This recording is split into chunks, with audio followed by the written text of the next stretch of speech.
conectados, enlazados a través de Zoom con el expresidente del Consejo de Ministros, el señor Jorge del Castillo, a quien le damos la bienvenida en este momento. Señor del Castillo, bienvenido a Rumbo al Poder. ¿Cómo está? Muchas gracias. A sus órdenes, dígame. En el tema del ambiente político que se está viviendo en este momento, sí quiero partir por el tema de la última moción de vacancia que haya sido presentada para que sea debatida el próximo 31 de octubre en el Pleno del Congreso. La admisión de la moción de vacancia va a ser debatida. ¿Usted considera que es real lo que está viendo una sinrazón el Parlamento, como asevera el gobierno, el presidente Martín Vizcarra en su contra? Que están buscando cada mes que pasa, hacer una vacancia express solamente para desestabilizar la democracia? Primero que no es express, es una palabra que él puso porque se le ocurrió, ¿no? Y hay 2 semanas y más bien, mientras más tiempo se da, más pruebas aparecen. Hoy día el Diario del Comercio publica que un nuevo colaborador corrobora que a través del ministro Hernández le han dado 1.300.000 soles al señor Vizcarra. O sea, esto no es poca cosa, ¿no? Es un ministro de Estado que ha compartido con él.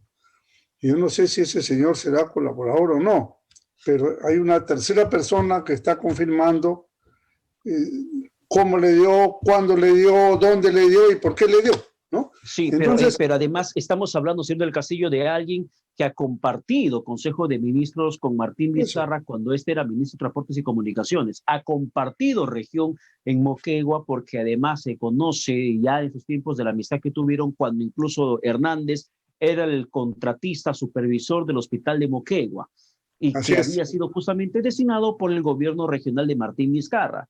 Entonces, aquí hay una delación que puede poner al filo ya de la vacancia al jefe de Estado, ¿o debemos seguir esperando que termine su mandato? No, yo creo que lo lógico, lo digno para el país, oye, por mucho menos renunció el señor Kuczynski, ¿no? Francamente, muchísimo menos. Entonces, ahora estamos ante imputaciones concretas de corrupción que andaba en su mano, así dice, en su mano. Él mismo recogió el paquete, el sobre Manila, se lo llevó. Entonces, porque sale el señor Vizcarra y lo niega e inventa una presunta conspiración. Entonces ya el problema no es si él recibió o no la plata, el problema es si lo habló o no lo habló en Tauro Humala. ¿Qué tiene que ver? ¿Me entiendes? En Tauro Humala puede hablar lo que le dé la gana, ¿no? Y tampoco necesariamente descalifica que él lo hable, descalifica una imputación objetiva. Y lo puede hablar él o lo puede hablar cualquiera. Entonces aquí yo creo que lo que debe hacer el Congreso es admitir esta moción, discutirla y escuchar la defensa.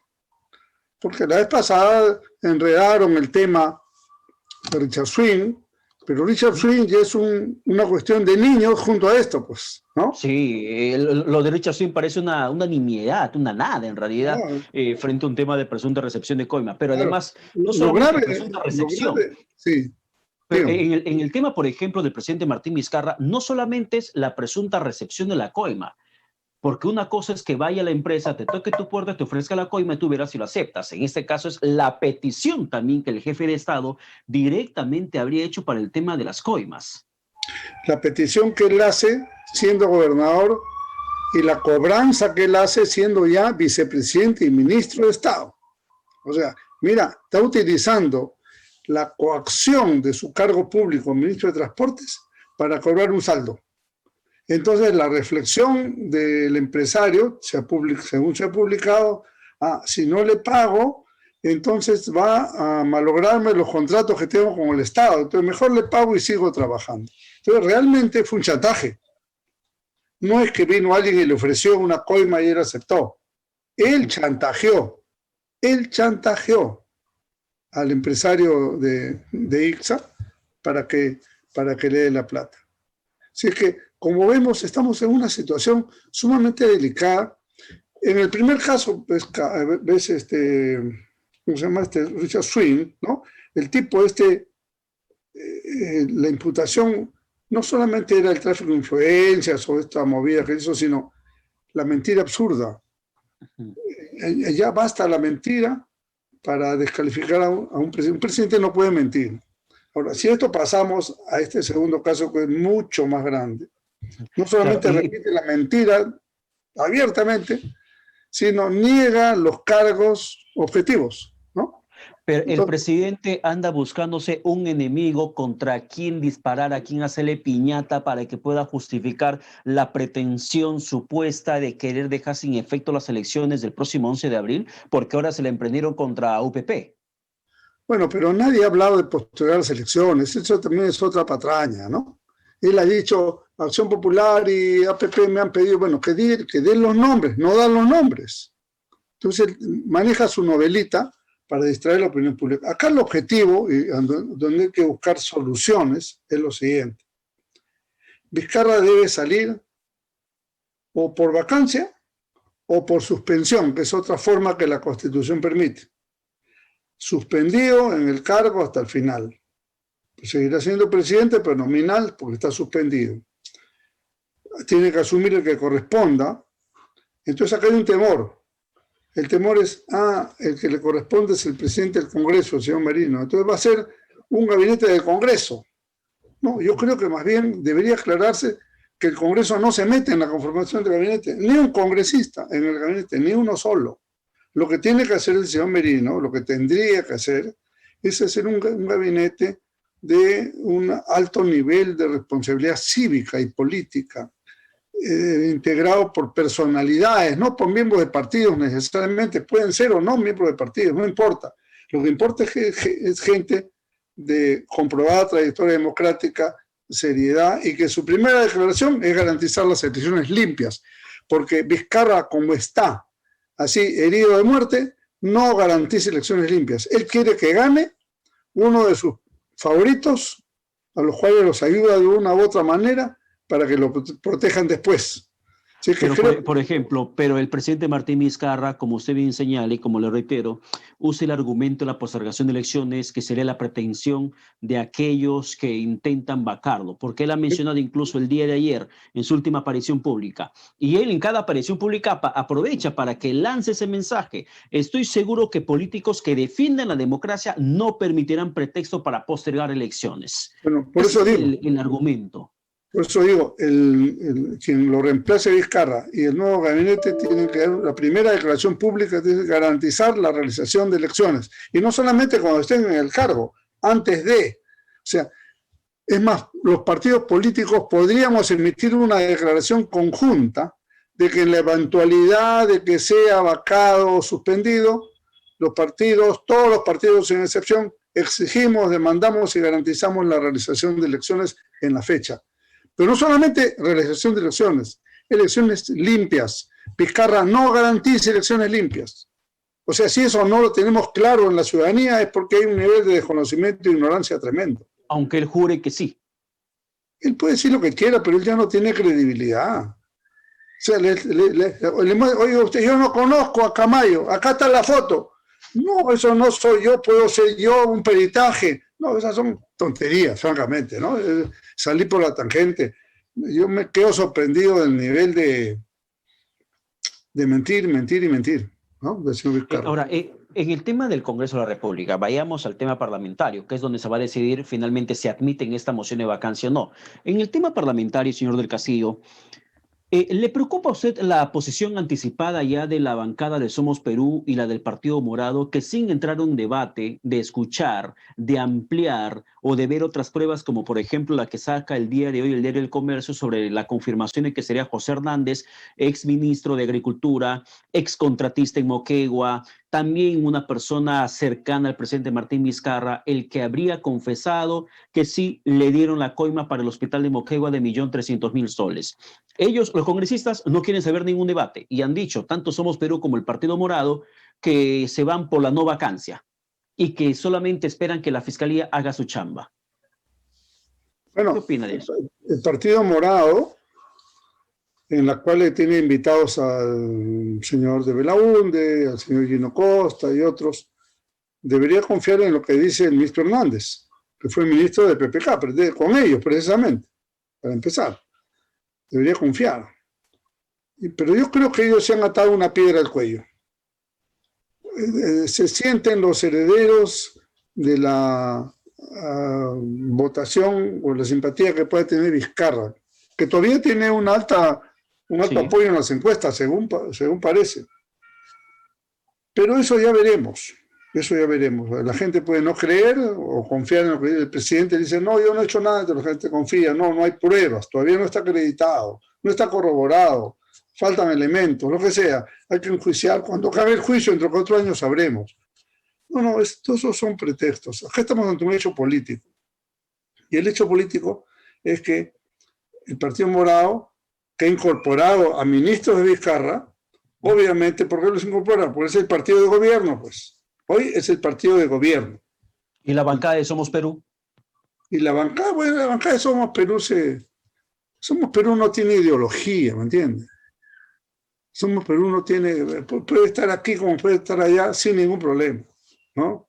No, ahí yo no veo que haya una decisión política, una línea política. Bueno, tienen derecho a estar entre los que no saben, no opinan.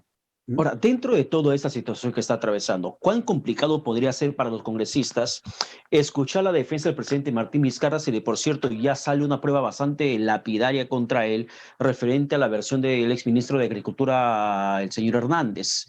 ¿A quién podrían escuchar finalmente? ¿Dar por válida ya la versión de Hernández? ¿Por válida la versión de Elar Tejeda de Obraínsa? ¿O de todas formas sopesar, poner en la balanza lo que el abogado del presidente Martín Vizcarra o el propio Martín Vizcarra podría decir ante el Parlamento? No me extrañaría que la defensa del señor Vizcarra diga lo siguiente. Esos presuntos testimonios de colaboradores eficaces se han hecho ante un fiscal que no es competente, porque la fiscal de la Nación acaba de emitir un documento anoche diciendo que estos no son competentes, sino son el otro, Chirre y compañía. Entonces, como la declaración no está hecha ante el fiscal natural, no vale y por tanto no procede, ¿no? O sea, la fiscal le ha puesto la pelota para que patee un penal sin arquero. Esa es la situación. Entonces, esa va a ser evidentemente la línea de defensa. Además, fíjese, ve qué interesante que desde el principio el señor Vizcarra ha puesto de defensor un abogado penalista y no un constitucionalista, por ejemplo, porque él sabe que la cosa está en el camino penal, evidentemente. Ya, pero, claro, usted me dice algo en el aspecto jurídico. Y claro, eso en su momento también lo vi con un experto en materia legal, en la cual hay, por ejemplo, una doble investigación que podría darse en torno a un mismo hecho, mismo presunto delito que se habría cometido. Lo que jurídicamente me explicaban no puede ser esa doble investigación sobre el presidente Martín Vizcarra, lo que él podría atribuir justamente a su favor, pero en cuanto a la investigación fiscal, lo que el Congreso hace, y usted más que ha sido también presidente del Parlamento, lo sabe mucho más que yo, es un tema de juicio político. ¿Puede la defensa de Martín Vizcarra alegar, o el propio presidente alegar, hay investigación en curso, hay 2 fiscales que están investigando ese mismo hecho, ni entre ellos se ponen de acuerdo y por lo tanto el Congreso no tiene nada que hacer aquí? ¿Puede alegar eso a la defensa? Vamos a poner algunos antecedentes. Cuando el Congreso declaró la vacancia de Fujimori, no esperó que el fiscal acuse, ni un juez abra proceso, ni nadie lo sentencie. Era un hecho político, ¿no es cierto? Dejó el país, incurrió en una causal y terminó. Cuando en Estados Unidos le hacen el juicio político por el caso Watergate a Nixon, no fue procesado, no estaba en juicio. Fueron investigando, fueron avanzando y él renuncia. Después le abre un juicio, e inclusive después el siguiente presidente, creo que Gerald Ford, lo indulta, ¿no? Pero está claro que una cosa es el proceso político, el juicio político, una vacancia, una suspensión por decisión de razones políticas y un proceso penal que tiene su camino y que seguirá en el futuro y que se verá y que no tiene nada que ver con esto. O sea, están los elementos que acreditan que hay una situación de indignidad, de falta de integridad, y de pérdida permanente de credibilidad. Ese es el tema. Yo comprendo, y fíjese, el kit del tema está en lo que hablé hace un momento. Mucha gente sabe o acepta que hay esos elementos delincuenciales, ¿no? Piensan que se lo merece, pero que ese juicio tiene que empezarse cuando él termine y que ahora déjenlo terminar. Entonces, déjenlo terminar Si fuera del APRA, estoy seguro que no iban a pensar así. ¿Ah? Si fuera fujimorista, hace rato habrían querido que la crucifiquen. Claro, entonces, lo que hay que darle al pueblo es una garantía de una salida constitucional y estable. La gente no quiere, repito, un gabinete parlamentario, porque en el Parlamento hacen unas barbaridades también terribles, algunos, ¿no? Entonces, ok, nada de Parlamento. Lo presidirá el presidente del Parlamento, que es un demócrata, no nos olvidemos, no es cualquier tipo, ¿no? Es un demócrata, y por tanto, si él anunciara con toda claridad de que si en caso de producirse y esto no es edición, no es conspiración, es simplemente la consecuencia lógica de un hecho posible, que es una vacancia o una suspensión, no se compromete a conformar un gabinete de amplia base, no necesariamente partidarizado, menos parlamentarizado, y que su primera garantía es hacer elecciones en la fecha prevista, completamente limpias, y usar la gestión pública con propiedad. ¿Por qué es importante la salida de Vizcarra? Porque Vizcarra, como donde está y como está, y con el señor primer ministro Martos, que no tiene ninguna independencia de criterio, ¿no? Ninguna, está ahí servilmente, acatando las órdenes sin dudas ni murmuraciones, como si estuviera un repitiendo lo que dice el presidente Martín Vizcarra, sí, básicamente. Sí, es un eco, ¿no? Antes había intérpretes, recuerde usted, ¿no? Traductores, ¿no? Ahora ya ni interpreta ni traduce, repite, ¿no? Es peor. Hemos pasado de la interpretación auténtica de Fujimori a lo que quiso decir del señor Ferrero en tipos de Toledo, en la interpretación del presidente Toledo, y ahora lo que repite... una declaración, claro. Sí, y ahora lo que está pasando con Martos, que en realidad termina siendo un papel, bueno, es mi apreciación, bastante patético para un presidente de Consejo de Ministros y con sendas pruebas que están apareciendo en torno al presidente de la República. Incluso quiso desdecirle a la propia UNOPS en el tema de la entrega de la coima. La UNOPS negó que haya participado en la elaboración del expediente, en la valoración del proyecto de Lomas de Hilo, negó cualquier participación en actos de corrupción. Y sale Walter Martos, presidente del Consejo de Ministros, a desmentir lo que ya se venía escuchando de versión de UNOPS y ampliar una interpretación que la UNOPS nunca había dado y que nunca antes se había conocido. No sé si inventando argumentos, pero Martos haciendo su papel de defensor político y no de presidente del Consejo de Ministros. Claro, él es vocero del gobierno, ¿no? No representante del presidente para los efectos de su defensa personal, que es otra cosa. Por hechos acaecidos antes de ser presidente. Está confundiendo su labor completamente. Así que quizás valga la pena hacer un llamado a los miembros del gabinete. ¿Hasta cuándo van a seguir y cuán están dispuestos a asumir a sus espaldas estas responsabilidades? Que las van a terminar eventualmente compartiendo con cómplices de una situación. Entonces, o salvo que algunos de ellos tenga, pues, por ejemplo, digo, el señor Extremadura en el Ministerio de Transportes y Comunicaciones. Desde que empezó el gobierno, Vizcarra hizo del Ministerio de Transportes su coto privado de casa.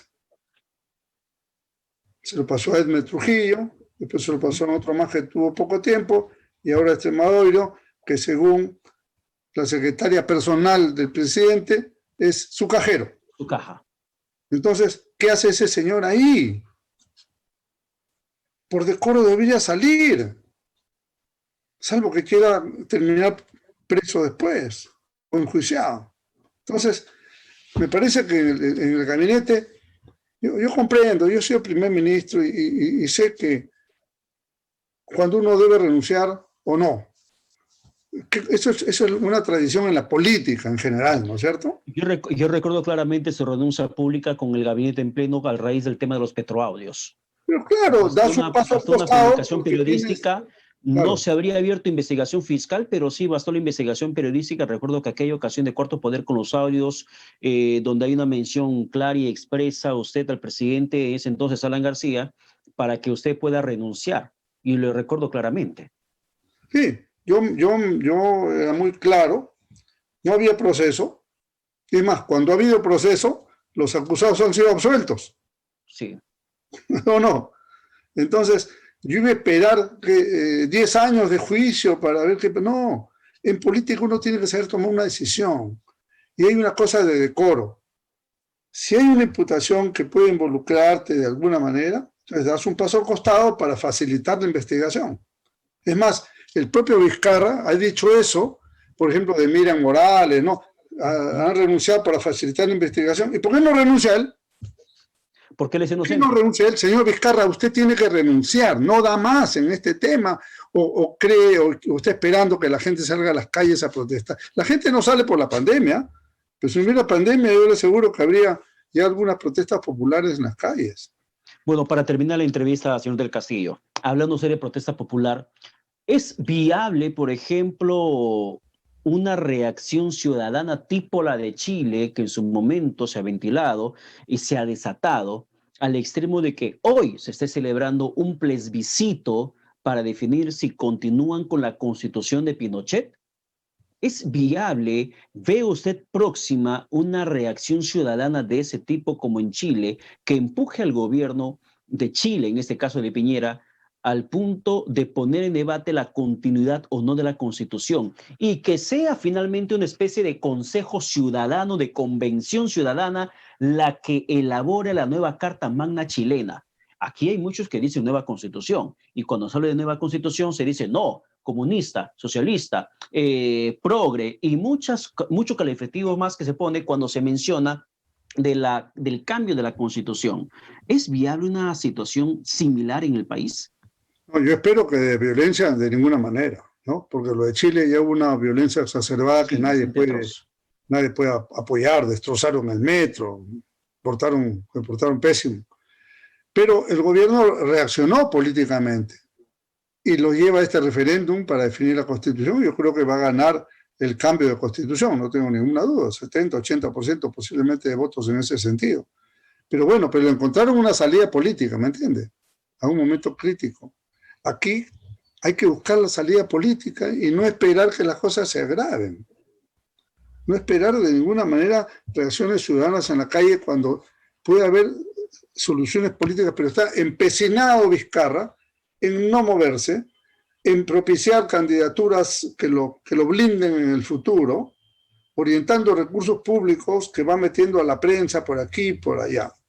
A ver, yo pregunto, ¿ves cable? ¿Recibe alguna cantidad importante de publicidad estatal? Supongo que no. No existe. Porque está reservada para aquellos que él quiere manejar en otro sentido. Entonces, como usted ve, la importancia de que Vizcarra no siga, él no garantiza elecciones limpias, no garantizará elecciones, pero limpias no. ¿Por qué? Porque y su pretensión dice es, claro, y él se asevera que la elección tiene que darse sí o sí, pero como se bien menciona, no hay la garantía, la tranquilidad de que esas puedan ser limpias. ¿Qué va a haber? Y con el señor Martos menos, y con Martos menos, y con los militares apoyándolo atrás tampoco. Esa es una situación bastante preocupante. Señor del Castillo, muchas gracias por el tiempo que nos ha concedido. Que tenga buen domingo. Encantado. Entonces, resumimos. Renuncia Vizcarra y un gabinete de unidad nacional con personalidades serias que garanticen elecciones y buen manejo del Estado. Bien, muchísimas gracias. Vamos a la pausa, regresamos con más aquí en Rumbo al Poder.